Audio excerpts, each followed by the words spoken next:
الحمد لله الذي بيده الموت والحياة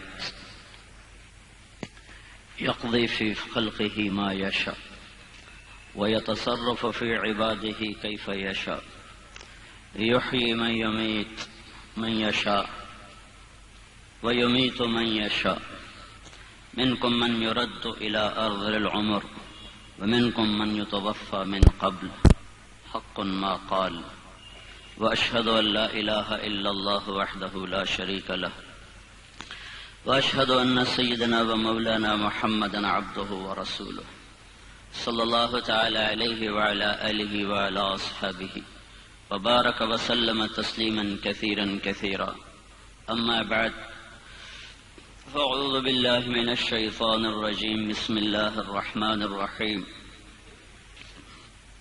أفحسبتم أنما خلقناكم عبثا وأنكم إلينا لا ترجعون فتعالى الله الملك الحق لا إله إلا هو رب العرش الكريم وقال النبي صلى الله تعالى عليه وسلم ارتحلت الدنيا مدبرة وارتحلت الآخرة مقبلة ولكل واحدة منهما بنون فكونوا من أبناء الآخرة ولا تكونوا من أبناء الدنيا فإن كل أم يتبعها ولدها أو كما قال صلی اللہ تعالی علیہ وسلم۔ میرے بھائی اور دوستو، انسان بلندیوں کی آخری حد کو بھی چھو لے اور اسباب دنیا کو اپنی باندی بنا لے اور کائنات کی تسخیر کے جتنے چاہے دعوے کر لے، جب موت آتی ہے تو یہ کٹے شہتیر کی طرح گرتا ہے اور یہ بے بس چونٹی کی طرح مسلا جاتا ہے اور یہ حقیر مکڑی کی طرح ایک جھاڑو کے ذریعے سے صاف کر دیا جاتا ہے اور اس کے سارے دعوے ہوا ہو جاتے ہیں۔ دعوے تو دور کی بات ہے، اس کی اپنی حیثیت مٹی ہو جاتی، سارے ٹائٹل اتر جاتے ہیں اور میت کا نام لگا دیا جاتا ہے۔ میت کب اٹھے گی؟ کون کہے گا مولانا طارق جمیل کب اٹھے گا؟ کہیں گے میت کداں چاونی ہے، جنازہ کس لے آنا ہے؟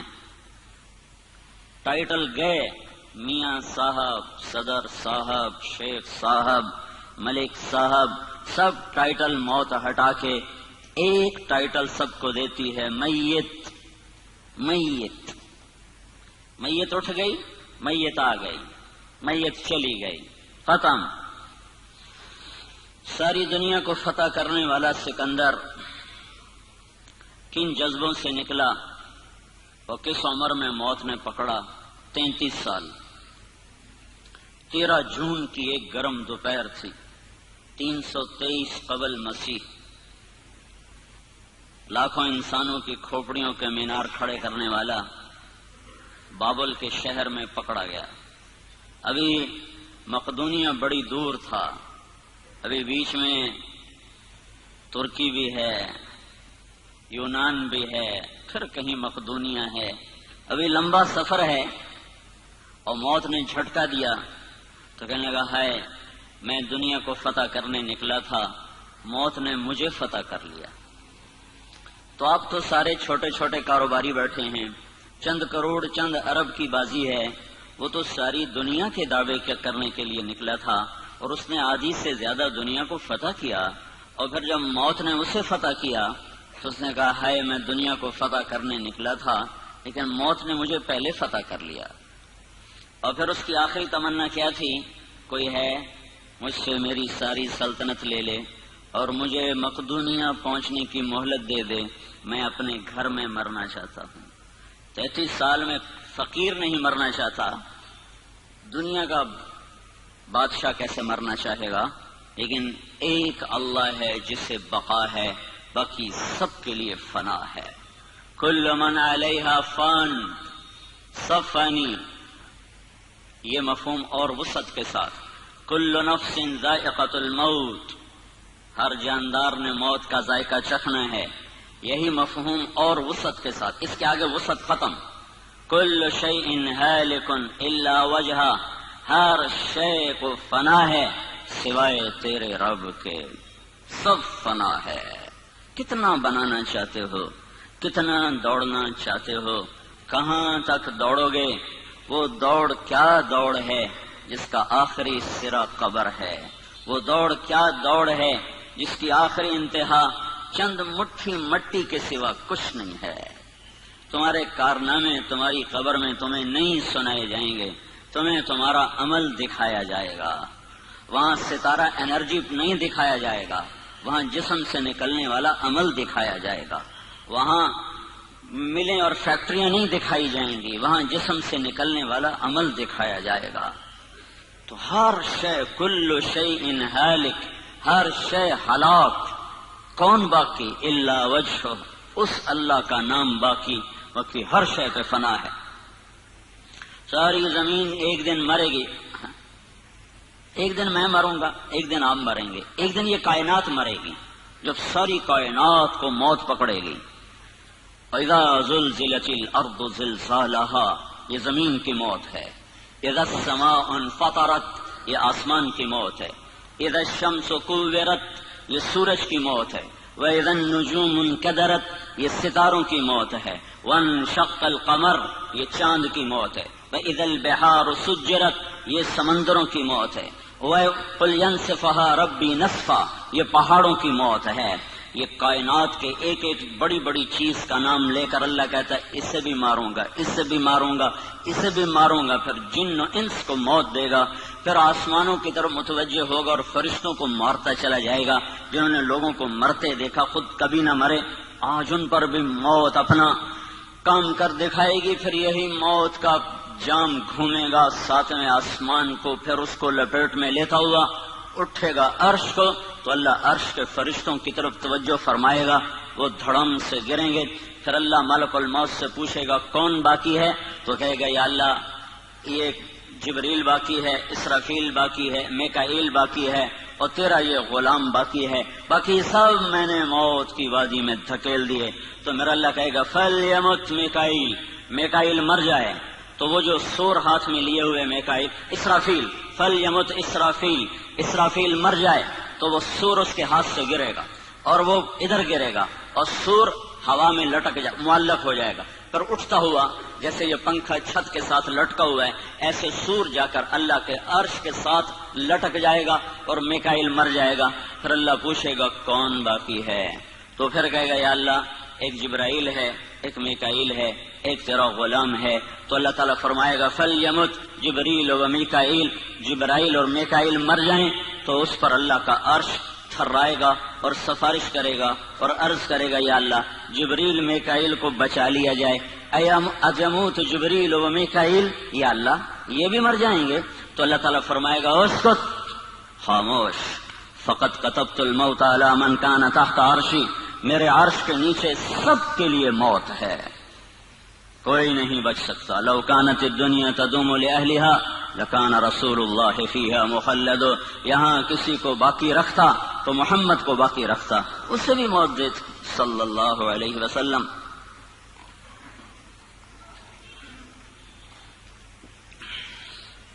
تو جبریل و میکائیل مریں گے، پھر اللہ اپنی شان بے نیاز سے پوچھے گا کون باقی؟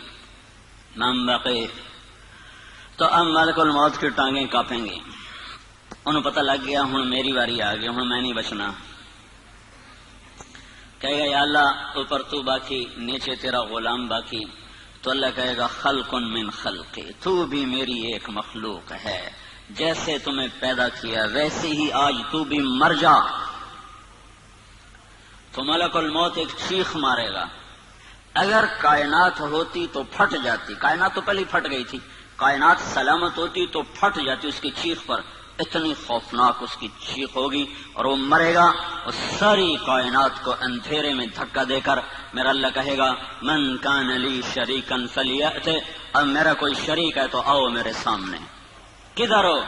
کہنے والے اساں جو چاہیے کر دے گے، سانو کون ہے پوچھنے والا؟ سانو کون ہے پوچھنا؟ جو ساڈا دل آوے ایسی کریے، جو ساڈا دل آوے ایسی کریے۔ آج کدھر ہو؟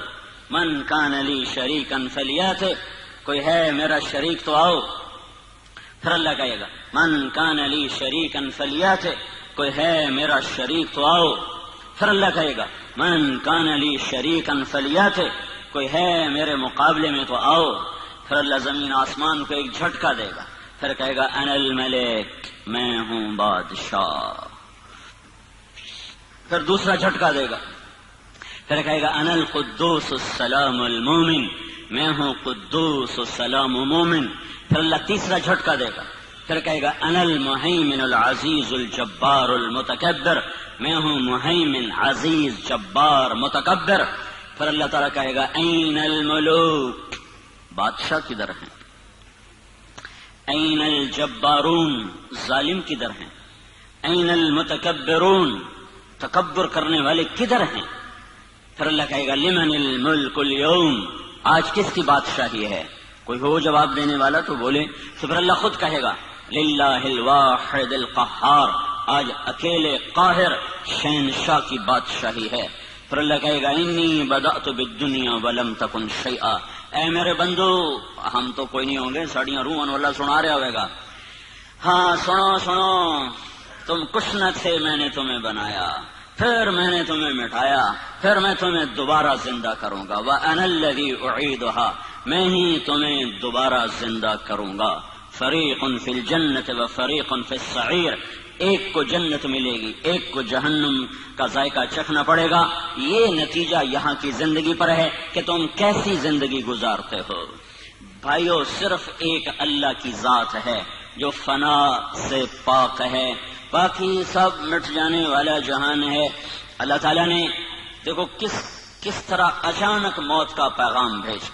اتنے اسباب رکھنے والا گھرانہ اور اتنا دھن دولت رکھنے والا گھرانہ، اور کس بے بسی کا اللہ تعالیٰ نے منظر دکھایا. کچھ کر سکتے ہو؟ کچھ کر سکتے ہو تو کر کے دکھاؤ. میرا امر آیا ہے، تم روک کے دکھا دو. فلولا ان کنتم غیر مدینین ترجعونها ان کنتم صادقین، تم یہ کہتے تھے ہم جو چاہیں کر کے دکھا دیں اور ہم کسی کے تابع نہیں ہیں، ہم آزاد ہیں. تو میں کر رہا ہوں، تم روکو. میں اٹھا رہا ہوں، تم بچاؤ. میں لے جا رہا ہوں، تم ٹھہرا کے دکھاؤ. نہیں نہیں نہیں، یہاں صرف اللہ کا سکہ چلتا ہے. للہ الامر من قبل ومن بعد، پہلے بھی اللہ تھا، آج بھی اللہ ہے، پھر بھی اللہ رہے گا. ان الامر كله للہ، ان القوة للہ جميعا، ان العزة للہ وللہ العزة ولرسوله وللمؤمنین. قل اللهم مالک الملک تؤتی الملک من تشاء وتنزع الملک ممن تشاء وتعز من تشاء وتذل من تشاء بيدك الخير انك على كل شيء قدير. تولج الليل في النهار وتولج النهار في الليل وتخرج الحي من الميت وتخرج الميت من الحي وترزق من تشاء بغیر حساب. انہیں بتا دو وہی ایک ہے، اللہ لا الہ الا ہو، جو ہر شرک شراکت سے پاک ہے. الحی، زندہ، القیوم، قائم، لا تاخذہ سنہ، اونگ سے پاک، ولا نوم، نیند سے پاک. لہو ما فی السماوات وما فی الارض، زمین آسمان، وما بینہما تحت الثری، مشرق مغرب شمال جنوب، فوق تحت، ناری نوری، خاکی آبی ہوائی خلائی فضائی، سب اس کے غلام، سب اس کے نوکر، سب اس کی رعایا، سب اس کی ملک. اور وہ اکیلا مالک، وہ اکیلا خالق، وہ اکیلا بادشاہ، وہ اکیلا باری، وہ تنہا مصور، وہ تنہا مدبر، وہ تنہا وکیل، وہ تنہا مہیمن، وہ واحد اور احد، وہ صمد اور لم یلد اور لم یولد اور لم یکن لہ کفوا احد. وہ اپنی ذات میں واحد بھی ہے. احد، واحد کون ہے؟ جس کا پارٹنر کوئی نہ ہو. احد کون ہے؟ جس جیسا کوئی نہ ہو. واحد، واحد، شریک کوئی نہیں.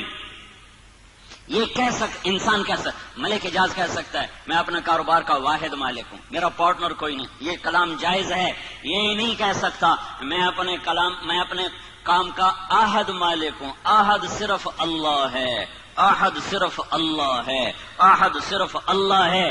احد کسے کہتے ہیں؟ جس کا مثل نہ ہو، جس کی مثال نہ ہو، جس کی شبہ نہ ہو، جس کی شبیہ نہ ہو، جو تصور میں نہ آئے، جو تخیل میں نہ سمائے، جس کا خیال نہ پہنچے، جو تعریف کے احاطہ میں سما نہ سکے، جو ہماری تعبیرات میں آ نہ سکے، جو ہر تصور تخیل جنون سے اوپر اوپر اوپر کہ لفظ اوپر بھی اس کی بلندی کو بتانے سے قاصر ہو جائے. وہ احد ہے، وہ احد ہے، وہ احد ہے. اور وہ صرف اللہ ہے، اور وہ صرف اللہ ہے، اور وہ صرف اللہ ہے. باقی سب اس کی مخلوق ہیں، اور اس نے سب کو موت کا پیالہ پلانا ہے. صرف ایک ہستی سے پوچھا تھا، رہو گے کہ آؤ گے؟ بس ایک محمد بن عبداللہ، بس صلی اللہ علیہ وسلم، بس ایک سے پوچھا تھا، رہنا چاہتے ہو کہ آنا چاہتے ہو؟ اور نہیں پوچھے گا۔ پوچھا، حسیب کی ماں سے پوچھا، وہ تو شادی کی تیاریاں کر رہی تھی، کیسے اٹھا لیا؟ ایک ہستی سے پوچھا ہے۔ اس کی ماں کو بھی ہے بڑا صدمہ ہے، بہت نیک خاتون تھی، بہت نیک خاتون تھی، اور بڑے اخلاق والی، بڑی صفات والی، لیکن موت اللہ کا امر ہے، سانس کوئی گھٹا نہیں سکتا، موت کو ظلم نہیں ہے۔ سنو، یہ مت کہو بے وقت موت، کوئی بے وقت نہیں مرتا، یہ اللہ پہ اعتراض ہے۔ بڑی بے وقت موت آئی ہے، اللہ نو ٹائم ٹیبل کا پتہ نہیں لگا۔ بے وقت کوئی نہیں مرتا، اپنے وقت پر ہی موت آتی ہے، اور یہ سر جھکوانے کے لیے کہ مانو میری تقدیر کو کہ یا اللہ ہم ایمان لائے، تیرا کڑوا فیصلہ منظور، تیرا میٹھا فیصلہ منظور، تیری تقدیر منظور، تیری تدبیر منظور۔ اللہم انی اسألک الرضا بعد القضاء۔ روز تمہارا نبی یہ دعا مانگتا تھا، صبح و شام کی دعا ہے، اے اللہ میں تیری تقدیر پہ راضی ہونا مانگتا ہوں، مجھے اپنی تقدیر پہ راضی کر دے۔ اسألک الرضا بعد القضاء، اپنی قضاء اور قدر پہ مجھے راضی کر دے، میری زبان پہ گلہ نہ آئے، شکوہ نہ آئے۔ ہے لیکن اپنے حبیب کی ماں کو کیسے اٹھایا؟ حبیب سے تو پوچھا، پر حبیب کی ماں کو کیسے اٹھایا؟ حسیب کی ماں تو حسیب کو جوان چھوڑ کے گئی ہے، اور دھن دولت میں چھوڑ کر گئی ہے، بڑے رزقوں پہ بٹھا کر گئی ہے، اور میرے نبی کی ماں کہاں تھی، کس حال میں تھی؟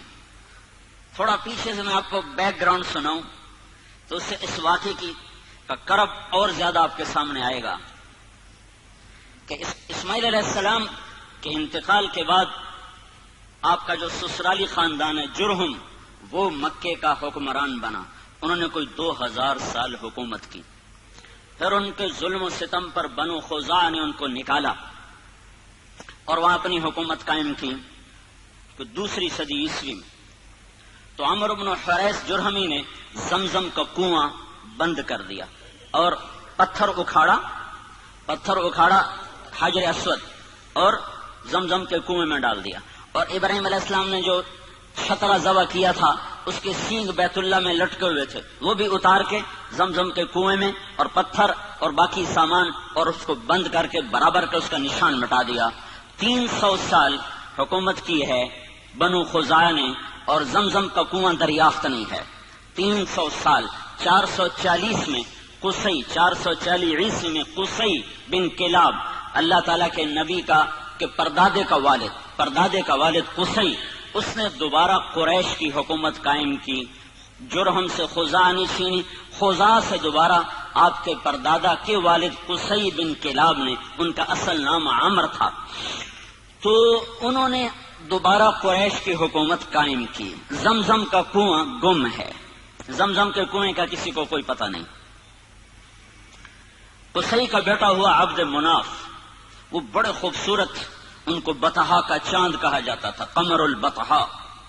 ان کے 4 بیٹے تھے، ایک نوفل، ایک عبد شمس، ایک ہاشم، ایک مطلب، جن کو تاریخ نے یاد رکھا۔ 2 اور بھی تھے لیکن وہ صرف نام ہیں، آگے ان کی کوئی تاریخ نہیں۔ ایک ابو عمر، ایک ابو عبید۔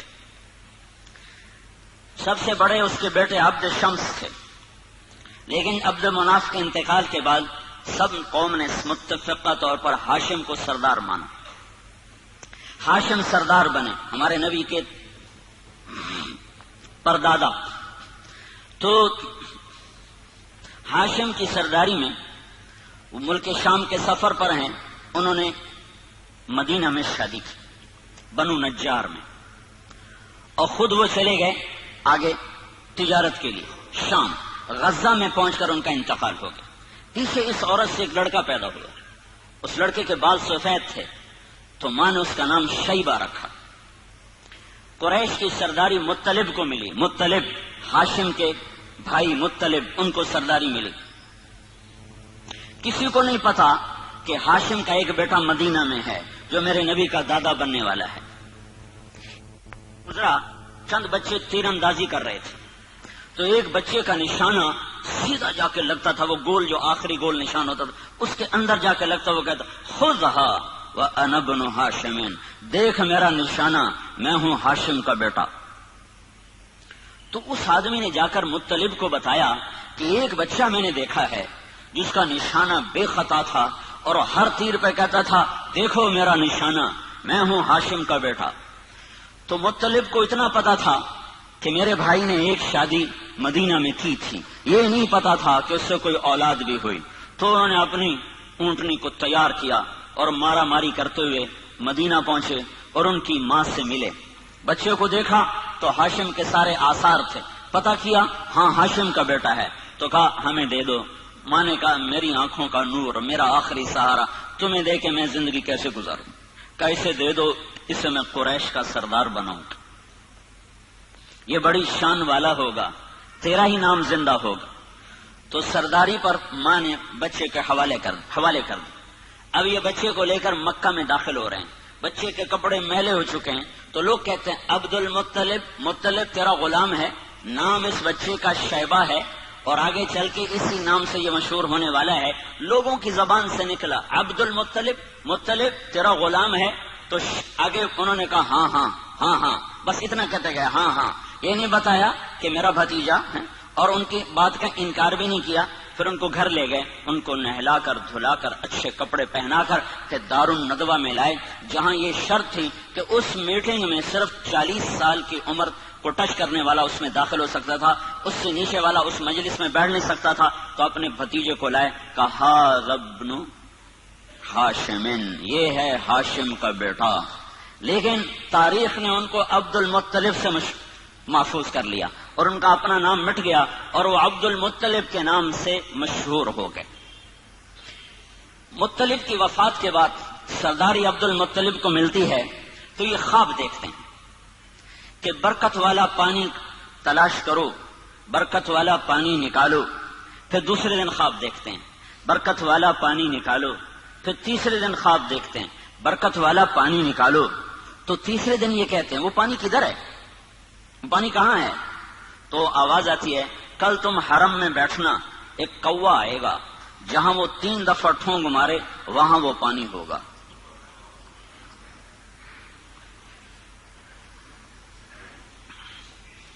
تو عبد المطلب صبح جا کے حرم میں بیٹھ گئے، دار الندوہ ملتزم کے ساتھ۔ ایک کوا آیا جہاں زمزم کنواں، وہاں کے بیٹھا، ایک ٹھونگ ماری، پھر دوسری ماری، پھر تیسری ماری، پھر وہ اڑ گیا۔ تو عبد المطلب کا ایک بیٹا ہے اس وقت حارث، انہوں نے قریش کو جمع کیا، کہا یہاں وہ مبارک پانی ہے، میری مدد کرو ہم نکالیں۔ اور کہا کوئی نہیں، ایسے سر پھوڑنا، پتھروں سے لڑنا کوئی آسان کام ہے؟ کچھ نہیں ہے۔ اس سے سب کی منتیں کی، کوئی نہیں مانا۔ تو دونوں باپ بیٹا مل کر کھودنے لگے، کھودنے میں آئی دقت، تو عبد المطلب کہنے لگے وہ بھی کوئی آدمی ہے جس کی اولاد نہ ہو۔ اس کو فخر سمجھا جاتا تھا، اولاد کی کثرت کو فخر سمجھا جاتا تھا، اور یہ آج بھی فخر ہے۔ یہ مغرب کی اندھی تہذیب نے کم بچے خوشحال گھرانہ، یہ بڑا عذاب ہے، بڑا عذاب ہے، بڑا عذاب ہے۔ جاؤ دیکھو، وہ دیکھ رہے ہیں ان کی نسل ختم ہو رہی ہے اور مائنس میں جا رہی ہے، مائنس میں جا رہی ہے۔ اللہ کی تقدیر سے لڑنا اپنا ماتھا پھوڑنے والی بات ہے۔ تو وہ کہنے لگے آج قریش میرا ساتھ نہیں دے رہے، اگر اللہ نے مجھے 10 بیٹے دیے اور 10 کے 10 جوان ہو گئے تو میں ایک کو اللہ کے نام پہ ذبح کر دوں گا۔ یہ منت مانی اس تنگی کو دیکھ کر کہ کوئی ساتھ دینے والا نہیں ہے، تو کرتے کرتے کرتے وہ کنویں کے آثار ظاہر ہو گئے اور اس میں سے سامان نکلنا شروع ہو گیا، اور وہ حجر اسود نکل آیا اور وہ سینگ نکل آئے۔ تو سارے قریش آ گئے، عبد المطلب ہمیں کنویں میں حصے دار بناؤ، کہ سب دفع ہو جاؤ، کسی کا کوئی حصہ نہیں، اب یہ صرف میرا ہے اور میری اولاد کا ہے۔ تو باپ بیٹا نے مل کر زمزم کا کنواں جاری کیا، جس کو بند ہوئے کوئی 300 سال سے زیادہ گزر چکا تھا۔ دوسری صدی عیسوی میں بند ہوا ہے، اور جا کر 5ویں صدی عیسوی میں جا کر وہ زندہ ہوا ہے۔ تو بیچ میں کوئی 300-350 سال یہ کنواں بند رہا۔ تو عبد المطلب کو اپنی منت یاد تھی، اللہ نے اسے حارث دیا، زرار دیا، عباس دیا، قسم دیا، زبیر دیا، مقوم دیا، عبد العزہ دیا، عبد الدار دیا اور عبداللہ دیا، اور 10 پورے ہو گئے. 10 پورے ہو گئے تو سارے جوان ہو گئے. تو اس نے سارے بچوں کو اکٹھا کیا حرم میں، کہا بیٹھو میں نے منت مانی تھی کہ اگر اللہ نے مجھے 10 بیٹے دیے اور 10 جوان ہو گئے تو میں ایک کو اللہ کے نام پہ قربان کروں گا، تم تیار ہو؟ تو 10 نے کہا ہم تیار ہیں. پھیر دے چھری، پھیر دے. ہماری اولاد ہماری جائز بات ماننے کو تیار نہیں ہے، اور اس کی اتنی بڑی بات، ہاں تیار ہیں کرو. تو قرآن اندازی کے لیے حبل کا بت تھا، اس پہ تیر لٹکے ہوتے تھے اس میں ترکش میں، تو اس پر وہ فال نکالتے تھے. تو اس نے 10 بیٹوں کے نام لکھوائے تیروں پر، اور پھر اس کو گھمایا، پھر وہ یوں حرکت دیتے تھے تو اس میں سے ایک تیر باہر نکلتا تھا. تو جو تیر جو نکلا تو اس پہ عبداللہ کا نام تھا. عبداللہ، محمد بن عبداللہ، عبداللہ. اور عبداللہ عبد المطلب کے سب سے محبوب بیٹے تھے، سب سے چہیتے بیٹے تھے، اور سارے مکہ کی وادی میں سب سے حسین نوجوان تھے. ہر عورت تمنا کرتی تھی کہ میرا اس سے نکاح ہو جائے.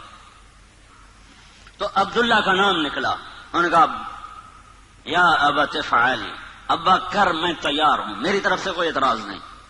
تو جب اس کا ہاتھ پکڑا اور چھرا ہاتھ میں، تو سارے مکے میں کوہرام مچ گیا. اور بہنوں نے آ کر، 5 بیٹیاں تھیں، عروہ اور عاتقہ اور صفیہ اور عمیمہ، انہوں نے آ کے شور مچا دی کہ ہمارے سامنے ہمارا بھائی ذبح ہو، ہم یہ برداشت نہیں کر سکتے. قریش اکٹھے ہو گئے، یہ تم نے سنت جاری کر دی تو پیچھے کون اس کو زندہ رکھے گا، اور کیا یہ ظلم کی سنت ہے تم جاری کرنا چاہتے ہو؟ کہا یہ عرب سردار کا بول ہے، یہ پورا ہوگا. جب سارے پیچھے پڑ گئے تو پھر یہ فیصلہ ہوا، جیسے آج کل کے عدالتیں ہیں، تو اس وقت کی عدالتیں تھی کاہن، نجومی. تو حجر میں ایک کاہنہ تھی قطبہ، کہا اس کے پاس مجھے لے چلو، وہ جو کہے گی میں وہ کروں گا. تو یہ سارا قبیلہ قریش حجر پہنچا، وہاں کاہنہ کے پاس پہنچا.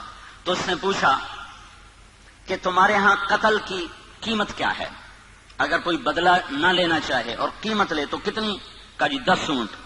کہا ایک تیر پہ لکھو 10 اونٹ، اور دوسرے تیر پہ لکھو عبداللہ، اور جا کر وہاں اسے گھماؤ، جب تک عبداللہ کا نام نکلتا رہے اونٹ بڑھاتے جاؤ، 10 کے 20 کرو، 20 کے 30 کرو، 30 کے 40 کرو.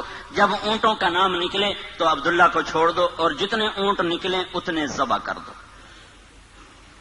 یہ فیصلہ سن کر یہ سارا قافلہ واپس لوٹا ہے، اور وہ حبل کے سامنے وہ تیروں کے اوپر ایک پہ لکھا گیا عبداللہ، ایک پہ لکھا گیا 10 اونٹ. جب گھمایا تیر باہر نکلا عبداللہ تو 20 ہو گئے، پھر گھمایا پھر نکلا عبداللہ تو 30 ہو گئے، پھر گھمایا پھر نکلا عبداللہ تو 40 ہو گئے، پھر گھمایا عبداللہ 50 ہو گئے، پھر نکالا عبداللہ تو 60 ہو گئے، پھر نکالا عبداللہ 70 ہو گئے، پھر نکالا عبداللہ 80 ہو گئے، پھر نکالا عبداللہ 90 ہو گئے، پھر نکالا عبداللہ 100 ہو گئے، پھر نکالا تو اونٹ نکلے 100 اونٹ.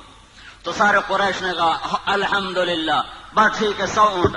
عبد المطلب نے کہا نہیں نہیں نہیں، ایک دفعہ اور کرو. دوبارہ کیا تو پھر 100 اونٹ. پھر انہوں نے کہا نہیں نہیں، ایک دفعہ اور کرو. پھر 12 کیا تو 100 اونٹ. تو اس پر عبد المطلب نے 100 اونٹ ذبح کیے، اور یہ عبداللہ سارے عرب کی مشہور شخصیت بن گئی، اور ان سے شادی کی تمنا ہر خاندان میں پیدا ہوگی. یہ جنگل میں تھے کام کو گئے ہوئے، ان کو یہود نے پہچانا کہ یہ وہ آخری نبی کا باپ ہے، تو اس کو قتل کرنے کے لیے تلواریں نکالی. تو اچانک کچھ نورانی مخلوق ظاہر ہوئی، اور انہوں نے یہود کو دھکے مار ان کی آنکھیں نکل گئیں، اور وہ اندھے ہو کے ادھر گرے ادھر گرے. یہ منظر حضرت آمنہ کے والد وہب دیکھ رہے تھے، جنگل میں وہ لکڑیاں کاٹ رہے تھے. انہوں نے یہ منظر اپنی آنکھوں سے دیکھا. جب وہ واپس پہنچے تو انہوں نے اپنی بیوی سے ذکر کیا. انہوں نے فوراً عبد المطلب کو اپنی بیٹی کا پیغام بھیج دیا کہ اگر آپ چاہیں تو ہم اپنی بیٹی آمنہ آپ کے بیٹے کے نکاح میں دے سکتے ہیں. تو یہ بہت بڑی شادی ہوئی، اور مکے کی یادگار شادی تھی، کہ ذبیح، اللہ کے نبی کہا کرتے تھے انا ابن الذبیحین، میں دو ذبیح کا بیٹا ہوں، ایک میرا دادا اسماعیل وہ بھی ذبح ہوتے ہوتے بچا، ایک میرا باپ عبداللہ وہ بھی ذبح ہوتے ہوتے بچا، دونوں کو اللہ نے بچایا۔ تو یہ شادی ایک عظیم اور فقید المثال قسم کی شادی ہوئی کہ ایک عبداللہ کا چرچا، ایک عبد المطلب کی سرداری اور شہرت، اور ایک سارے خاندانوں کی تمنا اس سے شادی کرنے کی، اپنی بیٹیاں دینے کی۔ تو یہ ایک یادگار شادی تھی۔ اور عرب کا دستور تھا کہ شادی کے بعد لڑکا 3 دن سسرال میں رہتا تھا، پھر اپنی بیوی کو لے کر گھر آتا۔ ان 3 دن میں اللہ کے نبی کا حمل ٹھہر گیا، اور آ کر اپنی بیوی کے ساتھ کتنے دن رہے؟ 2 مہینے، صرف 2 مہینے، اور تجارتی قافلے کے ساتھ ملک شام کا سفر کیا ہے۔ واپس مدینہ پہنچے ہیں تو ان کے پردادا ہاشم کی بیوی وہیں کی ہیں، وہاں خاندان ہے، تو وہاں یہ بیمار ہوئے، تو سارا قافلہ کچھ دن منتظر رہا۔ پھر انہوں نے کہا جب تو ٹھیک ہو جائے تو آ جانا، ہم چلتے ہیں۔ قافلہ چلا، عبداللہ کا انتقال ہوا 25 سال کی عمر۔ حضرت عبداللہ دنیا سے گئے ہیں 25 سال کی عمر، اور نابغۃ الجعدی کے مکان میں ان کی تدفین ہوئی۔ جب یہ قافلہ پہنچا، عبد المطلب کا دل عبداللہ میں اٹکا ہوا تھا۔ جب قافلہ دیکھا، بیٹا نہیں دیکھا، کہا میرا بیٹا کہاں ہے؟ کہا وہ بیمار تھا۔ تو عبد المطلب نے اپنے بڑے بیٹے حارث کو بھیجا کہ جاؤ پتہ کرو عبداللہ کا کیا حال ہے۔ جب پہنچے تو آگے تربت تھی، عبداللہ نہیں تھا۔ انہوں نے کہا یہ عبداللہ ہے، مٹی تھی، خاک تھی۔ تو عبد المطلب نے آ کر بتایا، حارث نے آ کر بتایا کہ ابا عبداللہ کو اللہ نے اٹھا لیا ہے۔ اس پر حضرت آمنہ نے ایک مرثیہ کہا ہے، ان کی وفات پر کلیجہ نکال کے باہر پھینک دیا ہے۔ صرف 2 مہینے کی رفاقت ہے، اور پھر بے وگی ہے۔ ماں کے پیٹ میں 2 ماں کے ہیں، عبداللہ دنیا سے اٹھ گئے ہیں۔ اب عبد المطلب کی تمنا ہے کہ بیٹا پیدا ہوتا کہ میرے بچے کا نام رہ جائے، کیونکہ نام باپ سے ہوتا ہے۔ تو سارا قریش منتیں مان رہا ہے، سارا عبد المطلب کا خاندان منتیں مان رہا ہے کہ بیٹا پیدا ہو، بیٹا پیدا ہو۔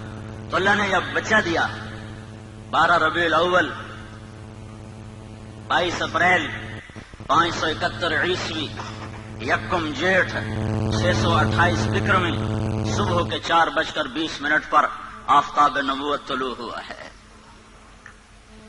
تو ابو لہب کو جا کر ان کی باندی نے بشارت دی کہ آپ کو مبارک ہو، آپ کے بھائی کا نام زندہ ہوگا، ثویبہ۔ تو ابو لہب نے اس خوشی میں اپنی باندی کو آزاد کر دیا۔ ایک دن ابو لہب کو کسی نے خواب میں دیکھا، پوچھے تیرے ساتھ کیا ہو رہا ہے؟ کہ جہنم کی آگ ہے، ہر پیر کو 1 نوخن کے برابر پانی کا قطرہ پینے کو دیا جاتا ہے۔ ثویبہ کو آزاد کرنے میں جو میں نے عبداللہ کے محمد کے پیدا ہونے پہ جو خوشی منائی تھی، اس کے صلے میں 1 قطرہ پانی ہر پیر کو پلایا جاتا ہوں۔ تو کتنے ارمانوں سے یہ گھر بنا اور کتنی جلدی ٹوٹا ہے، کتنی جلدی ٹوٹا ہے۔ 2 مہینے بھی آباد نہیں رہا، ٹوٹا ہے۔ اب بچہ پیدا ہوا ہے تو اس کو باپ کا نہیں پتا ہے، کیا وہ نہیں پوچھتے ہوں کہ میرا باپ کون ہے؟ اور 4 سال رہے ہوازن میں، بنو سعد میں، پھر ماں کے پاس آئے۔ 6 برس کے ہوئے تو ایک عرصہ گزر گیا تھا، تو حضرت آمنہ نے عبد المطلب سے اجازت چاہی کہ میں اپنے خامند کی قبر کی زیارت کرنا چاہتا اور اپنے سسرال ننہال سے ملنا چاہتا۔ تو عبد المطلب نے اجازت دے دی۔ 2 اونٹوں پہ یہ قافلہ چلا ہے، ایک اللہ کا رسول ہے، ایک ام ایمن آپ کے والد کی خادمہ ام ایمن، نام ان کا برکت تھا، مشہور ام ایمن تھی، ایمن کی والدہ، حبشی عورت تھی یہ، اور ایک حضرت آمنہ۔ یہ 3 افراد کا قافلہ مدینے پہنچا ہے اور نابغہ کے گھر میں اترا ہے۔ تو آپ تصور کرو جب پہلی دفعہ ہیں اللہ کے نبی باپ کی قبر پر گئے ہوں گے، کیا تصور، کیا تاثر ہوگا اس وقت اللہ کے نبی کا، اور آمنہ کا کیا حال ہوا ہوگا۔ آمنہ 25 سال کی ہو چکی اب، اور ماں اور بیٹا، اور آگے تربت ہے، قبر ہے، کیا باتیں ہوئی، کیا گلے ہوئے، کیا شکوے ہوئے، ان کو تاریخ نے محفوظ نہیں کیا ہے، نہ کسی مورخ کے قلم نے ان کو پکڑا ہے۔ ہم تصور اور تخیل میں دیکھ سکتے ہیں کہ ایک جوان بیوہ معصوم بچے کو لے کر پہلی دفعہ جب خامند کی قبر پر گئی ہوگی تو اس کی زبان سے کیا کیا مرثی اور کیا کیا نوحے نکلے ہوں گے، اور اس کے دل نے کیا انگنت کہانیاں اپنے اندر ہی اندر دہرائی ہوں گی اور سنائی ہوں گی۔ 1 مہینہ وہاں قیام کیا ہے۔ 1 مہینہ کے بعد یہ قافلہ واپس مدینے کو چلا ہے، اور ابوا کے قریب پہنچ کر اچانک جیسے حسیب کی ماں کو اچانک موت نے پکڑا، حضرت آمنہ کو موت نے اچانک پکڑا ہے۔ کوئی بیمار نہیں ہے، کچھ نہیں ہے، بیمار ہوتی تو سفر کرتی۔ اس وقت کا سفر کوئی موٹر پہ تھا، اونٹنی کا سفر تھا، اچانک موت نے پکڑا ہے۔ اور میں نے سن 2000 میں جا کے قبر کی زیارت کی تھی۔ ابوا کے جنگل میں وہ قبر ہے۔ ایک رہبر، ویسے کوئی نہیں جا سکتا، قدرت مہربان ہوئی، ایک رہبر مل گیا، اس کی وساطت سے ہم اندر گئے۔ ابوا کی بستی سے کچھ 4-5 کلومیٹر ایک سڑک نیچے پہاڑوں میں جاتی ہے۔ اس کے بعد وہ ہمیں کہاں لے گیا کچھ پتہ نہیں، صرف وہ اپنی یادداشت کی سڑک پہ چل رہا تھا، اور ہمارے پاس ایک عرب کی جیپ تھی، اس میں ہم سوار تھے۔ اوپر نیچے ٹھوکریں کھاتے ادھر شام ہو رہی تھی، تو وہاں ایسے نوکیلے پہاڑ ہیں، اس طرح ان کی سب پہاڑوں کی یوں نوکیں یوں، اور ان کی اونچائی جتنی یہ آپ کی مسجد کی چھت ہے اتنی اونچائی، بڑے پہاڑ نہیں، اتنے پہاڑ ہیں۔ ایک پہاڑ کے اوپر 20x20 یا 15x15 کا فرش، قدرتی فرش پہلے سے بچھا ہوا تھا، وہاں وہ قبر تھی۔ وہ پتہ نہیں اس وقت بدوؤں نے بنایا یا پہلے سے اللہ تعالیٰ نے وہ بنا کے رکھا تھا کہ یہاں محمد مصطفیٰ کی ماں کو جگہ دی جائے گی۔ تو وہاں اچانک موت نے پکڑا ہے، اور آپ اپنی ماں کے سرانے بیٹھے تھے اور خوف زدہ تھے، اور اپنی ماں کو بلاتے آگے جواب نہیں آتا تھا۔ پتہ نہیں کیا تکلیف ہوئی، اللہ ہی جانے۔ مجھے ایسے خیال آتا ہے کہ دل کی تکلیف ہوئی ہوگی، جو اچانک جو موت آئی تو یہ خیال آتا ہے کہ غالباً اور بولا بھی نہیں جا رہا تھا، تو وہ یہ ساری نشانیاں کٹھی کر کے مجھے ایسے تصور قائم ہوتا ہے، کوئی پکی بات کوئی نہیں ہے۔ بہرحال موت تھی، بیماری جو بھی تھی، تو آپ اپنی ماں کو بلاتے، ماں، تو ایسے دیکھتی اور آنکھیں چکا لیتی۔ پھر جیسے بجھتی شمع بھڑکتی ہے تو انہوں نے اپنی ساری طاقت کو جمع کر کے کہا، کل حی میت وکل جدید بال، ہر زندہ نے مرنا ہے اور ہر نئی چیز نے پرانا ہونا ہے۔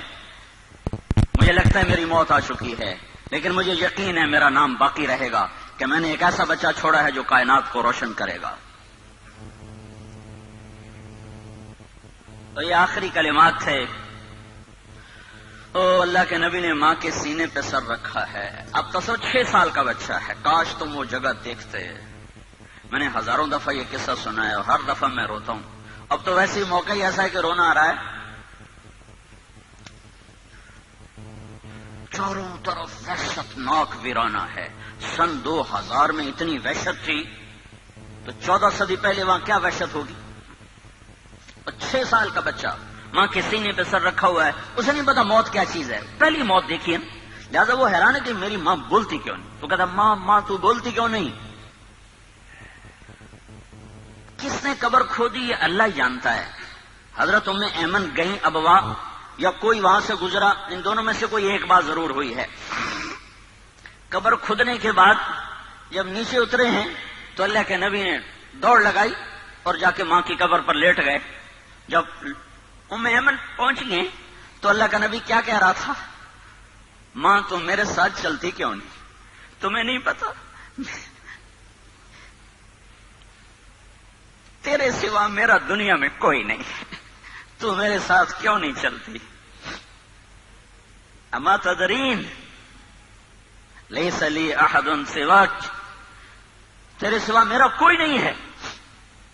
تو ام ایمن نے اس حال میں اٹھایا ہے تو کہتے تھے میں نہیں جاؤں گا، اپنی ماں کی قبر کو پکڑ لیا کہ میری ماں چلی گئی تو میں جاؤں گا۔ 6 برس، حسیب تو 22 برس کا نوجوان ہے، میرا نبی تو صرف 6 سال کا تھا۔ اس کے تو کوئی کاروبار نہیں تھے، اس کی تو کوئی جائیداد نہیں تھی، آگے یتیمی کا کالا اندھیرا چھایا ہوا ہے۔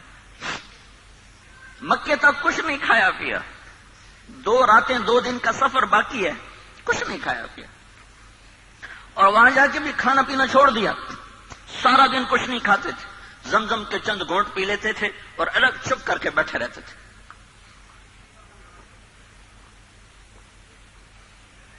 6 سال کے بچے کو نہ ماں ملے نہ باپ ملے، اس کی کیا زندگی ہوگی؟ ہو کون؟ وَالضُّحَىٰ وَاللَّيْلِ إِذَا سَجَىٰ، مجھے قسم ہے تیرے روشن چہرے کی، مجھے قسم ہے تیری سیاہ زلفوں کی، جس کے چہرے کی قسمیں اٹھائے، جس کی زلفوں کی قسمیں اٹھائے، جس کے بول کی قسم اٹھائے، وَقِيلِهِ يَا رَبِّ إِنَّ هَؤُلَاءِ قَوْمٌ لَا يُؤْمِنُونَ، جس کے وجود کی قسم اٹھائے، لَعَمْرُكَ، مجھے تیری جان کی قسم، جس کے شہر کی قسمیں اٹھائے، جس کو حبیب اللہ کا ٹائٹل دے، رحمت للعالمین کا خطاب دے، شاہد اور مبشر اور نذیر اور داعی اللہ اور سراج منیر اور مزمل اور مدثر اور طٰہٰ اور یاسین اور محمد اور احمد اور ماہی اور حاشر اور عاقب اور فاتح اور خاتم، ابو القاسم اور طٰہٰ اور یاسین، اتنے خوبصورت نام جس کو دے رہا ہو، اور اس کے لیے تو سونے کے گھر ہوتے اور براق کی سواریاں ہوتی، ماں باپ سر پہ سایہ کیے ہوئے ہوتے۔ 6 سال کی عمر میں اٹھایا ہے، بوڑھا 102 سال کا دادا، 102 سال کی عمر، جب انہوں نے دیکھا اپنے پوتے کے آنسو تو ان کا سینہ غم سے پھٹ گیا۔ انہوں نے 24 گھنٹے کے لیے آپ کو ساتھ رکھا، لیکن آپ کا کھانا پینا چھوٹ گیا تھا، سوائے زمزم کے پانی کے کئی دن کچھ نہیں کھاتا۔ دادے کا آسرا ملا ہے تو 2 سال بعد اللہ نے کہا تو بھی واپس آ جا، تینوں نہیں رہن دے۔ 2 سال بعد اس کو بھی اٹھا لیا ہے۔ تو میرے نبی نے کہا مجھے یاد ہے میں 8 سال کی عمر میں اپنے دادا کے جنازے کے ساتھ روتا ہوا جا رہا تھا، ابو طالب نے سنبھالا، لیکن ابو طالب غریب تھے، روٹی پوری نہیں کر سکتے تھے، کپڑے پورے نہیں کر سکتے تھے، تو 8 سال کی عمر میں تمہارے نبی نے بکریاں چرائی ہیں مزدوری پر۔ ایک روایت میں آتا ہے کہ آپ بکریاں چرا کے شام کو آ رہے تھے، ننگے پاؤں تھے، ننگے سر تھے، جوتا بھی نہیں تھا پہننے کو۔ مجھے مکے میں ننگے پاؤں چل کے دکھاؤ، تمہارے آب لینا پڑ جائیں تو۔ اور تمہارا نبی 8 سال کی عمر میں ننگے پاؤں اس کے صحراؤں میں سارا دن بکریاں چراتا تھا کہ چند سکے ملیں گے جس سے میری روٹی چلے، کہ چچا غریب ہے۔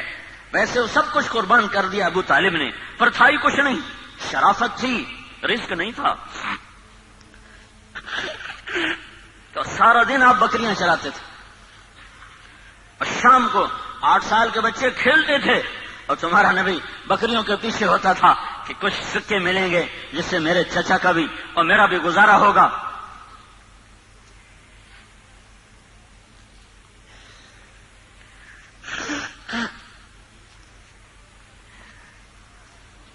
جب آخری حج کا سفر شروع ہوا ہے، آپ زندگی کے آخری ایام میں ہیں، 63 سال عمر ہو چکی ہے۔ 6 سال کی عمر میں ماں کو اللہ تعالیٰ نے اٹھایا تھا۔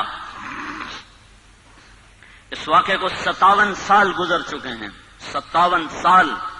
اور جب آپ کا قافلہ حج کا نکلا ہے مدینہ سے، تو آپ نے رخ وہ لیا جس میں ابوا راستے میں پڑتا ہے، اور پھر آپ نے کوئی 70-80 ہزار کا یہ قافلہ بن چکا تھا۔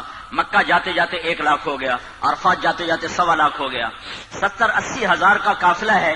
اس کو ابوا ایک وادی ہے جہاں ایک بستی ہے، جب سب سے پہلے ہم وہاں اس وادی میں گئے، وہاں کوئی رہبر نہ ملا، ایک پیٹرول پمپ پہ اللہ نے ایک رہبر ملا دیا، تو قافلے اس وادی میں ٹھہرتے تھے۔